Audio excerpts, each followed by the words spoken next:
कि जनरल रावत ने अभी एक रोज पहले एक ये बयान दिया था कि ये जो ओमिक्रॉन वायरस है ये हो सकता है किसी बायोलॉजिकल वार का प्रारंभ हो, यानी कि इशारा आप समझ सकते हैं कि इसमें हालांकि चांसेस बहुत कम है, लेकिन सबोटेज एंगल भी हो सकता है। सर माफ कीजिए, मैं नहीं समझ पाया सर, थोड़ा सरल शब्दों में समझाइए त्यागी जी, आप क्या कहना चाह रहे हैं?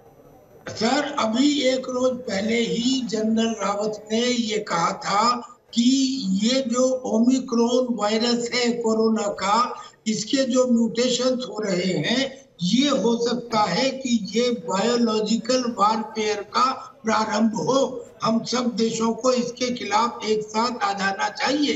ये बयान कुछ लोगों को चुभा होगा और जिनमें हमारे पड़ोसी शामिल हैं।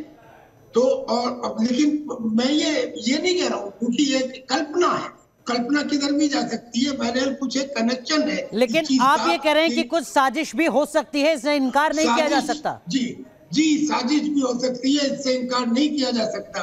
और हमारे सर बहुत अच्छा बता रहे हैं कि Mi-17 बहुत अच्छा हेलीकॉप्टर है, मान लिया, लेकिन ये पुराना हेलीकॉप्टर है। हमने तो यहाँ तक सुना है कि रशिया के कुछ लोग ताज्जुब करते हैं कि इंडिया में इसको आज तक कैसे उड़ाया जा रहा है, यानी कि जब CDS जा रहा है, VVIP जा रहा है। त्यागी जी माफ कीजिए, बस एक सेकंड के लिए आपको रोक रहा हूं। पीके मिश्रा साहब, दो बातें कर्नल टीपी त्यागी ने कही, उनकी कल्पना है, उनको ऐसा लगता है, आशंका है, हो सकता है कि बिल्कुल ऐसा ना हो। पहला तो ये कि कोई साजिश हो सकती है, दूसरा ये कि Mi-17 तो बहुत पुराना है जिस पर सवाल खड़ा होना चाहिए।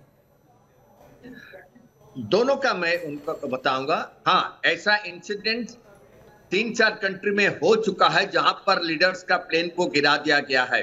ये साजिश हो सकता है, कोई भी ऑब्जेक्ट एयर में हो उसको बायोलॉजिकली और उस एक्सिस में रेज डाल करके उसको गिरा सकते हैं, और ये चाइना कर सकता है। एक है चाइना एंगल नंबर 1, उसको हम डाइवर्ट नहीं कर सकते हैं। ये कैसे मुमकिन हो सकता है जो आप कह रहे हैं, जो टीपी त्यागी साहब कह रहे हैं, इस थ्योरी को जरा सरल शब्दों में बताइए सर। इसकी संभावना बहुत कम लगती है, लेकिन ये कैसे मुमकिन होता है? मैं बता रहा हूं, ऑलरेडी 2-3 केस हुआ है।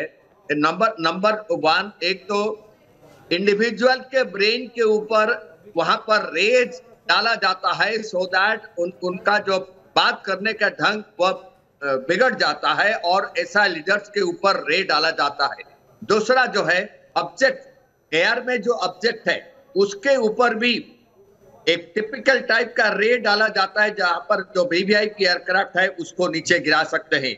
ये अनुमान कर सकते हैं, और 1-2 केसेस लेकिन पीके मिश्रा साहब, हो सकता है हम विषयांतर हो रहे हो, लेकिन चूंकि आपने एक्सपर्ट के तौर पर यह बात बताई है सर, चीन और तमिलनाडु की दूरी तो बहुत ज्यादा है भौगोलिक तौर पर, क्या तब भी मुमकिन है? ये केसेस में, इसमें मैं अंदाज का बात करूं, ये केसेस में ये नहीं हुआ है। ठीक है, मैं Mi-17 V5 का बात कर रहा हूं, इसमें टेक्निकल अपग्रेडेशन बहुत किया गया है, and it is already selected aircraft जो VVIP के साथ जाता है, और उसका टेक्निकल रिलायबिलिटी पहले क्लियर किया जाता है, और उसको उड़ाने के बाद बिल्कुल एक सेट प्रोटोकॉल है जिसका पालन किया जाता है।